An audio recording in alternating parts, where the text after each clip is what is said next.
आपला रत्नागिरी जिल्हा हा निर्मल तालुका जिल्हा आहे। हा हागणदारी मुक्त जिल्हा आहे।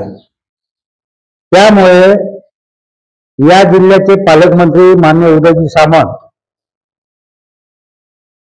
आमदार भैयाजी सामंत, शेखर निकम, भास्कर शेठ जाधव, योगेश कदम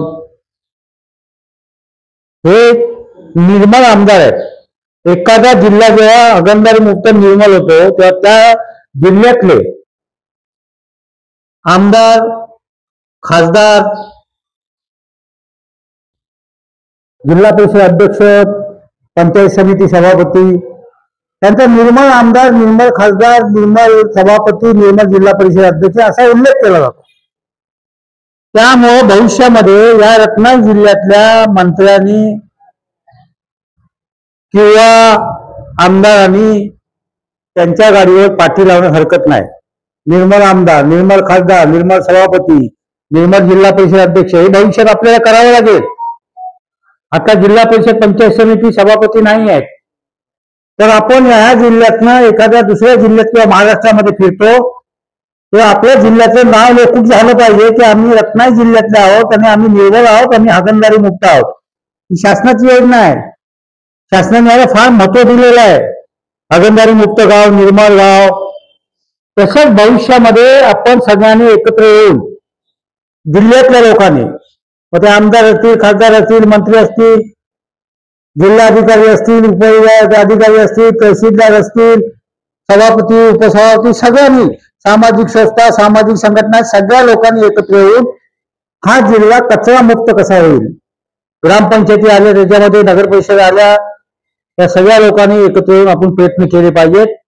आणि महाराष्ट्रामध्ये रत्नागिरी जिल्हा हा एक आदर्श जिल्हा, आमचा जिल्हा तर आता हागणदारी मुक्त निर्मल आहेच, पण कचरा मुक्त सुद्धा जिल्हा आमचा झाला। त्याच्यासाठी सगळ्या लोकांनी आपल्याला हे प्रयत्न करावे लागतील।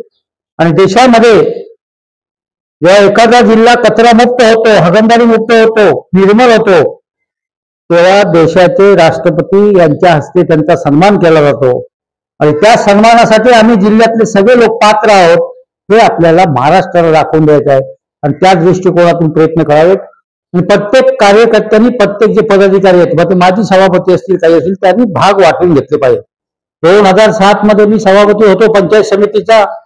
ते संपूर्ण चिपळूण तालुका फिरलो, गावागावामध्ये गेलो। निर्मलचा अर्थ काय, हागणदारी मुक्तचा अर्थ काय, स्वच्छता का ठेवली पाहिजे, रोगराई कशामुळे येते, हे सगळ्या अधिकाऱ्यांना बरोबर घेऊन काम केलं आणि स्वच्छता विकास हेल्थ यात्रा काढली। त्याचा परिणाम चिपळूणमध्ये चांगल्या पद्धतीने झाला। आणि तेव्हा निर्मल गाव हे चिपळूण तालुक्यातले झालेले आहेत। असं सुद्धा नुसता तालुका होऊन उपयोग नाही आहे, तर आपल्या जिल्ह्यातले जे 9 तालुके आहेत, ते 9 तालुके कचरा मुक्त झाले पाहिजेत। त्याच्यामुळे मग जी रोगराई आहे ती कमी होईल आणि आर्थिक दृष्ट्या लोकांचा फायदा होईल। आता एखादा समजा व्हायरस झाला, रोग आला, आपण काय करतो, खराब ज्या गोष्टी आहेत ते तिथल्या तिथे टाकतो। मग तो मच्छीचा कचरा असेल, चिकनचा कचरा असेल, हे जे असे कचरे आहेत किंवा टॅम्पल जे आहेत, टॅम्पल काय म्हणतात त्याला, ते लहान मुलांना वापरतात, ते सगळे खड्ड्यामध्ये टाकले पाहिजे। आणि विशेषतः जिल्ह्यामध्ये जेवढ्या ग्रामपंचायती आहेत ते ग्रामपंचायतीचे सरपंच हे कचरा मुक्त झाले पाहिजेत। तेवढा मोठा मान आहे हा। म्हणून इतर पुरस्कार जेव्हा काही लोक घेतात, आपण जेव्हा घेतो, त्या पुरस्कारापेक्षा सगळ्यात महत्वाचा आणि महत्व देणारा आणि समाजामध्ये प्रतिष्ठा उंच करणारा जर कुठला पुरस्कार असेल तर तो हागणदारी मुक्त गाव, निर्मल गाव आणि कचरा मुक्त गाव हे जे पुरस्कार आहेत ते ग्रामपंचायतीने, नगर परिषदेने मिळवले पाहिजे। बाकीची जी कामं आहेत होत राहतात दैनंदिन, त्याच्यामध्ये काही अडचण येत नाही। शासनाकडून विकास कामासाठी फंड येत असतो, पण त्याच्यातला किमान 10 ते 20% फंड हा या कामासाठी, कचरा मुक्त गावासाठी वापरला गेला पाहिजे असं माझं मत आहे। आणि त्याच्यासाठी सर्वांनी सहकार्य करावं एवढीच माझी हात धरून सगळ्यांना विनंती आहे। ताज्या बातम्या बघण्यासाठी राजसत्ता न्यूज चॅनलला लाईक करा, शेअर करा आणि सबस्क्राईब करायला विसरू नका।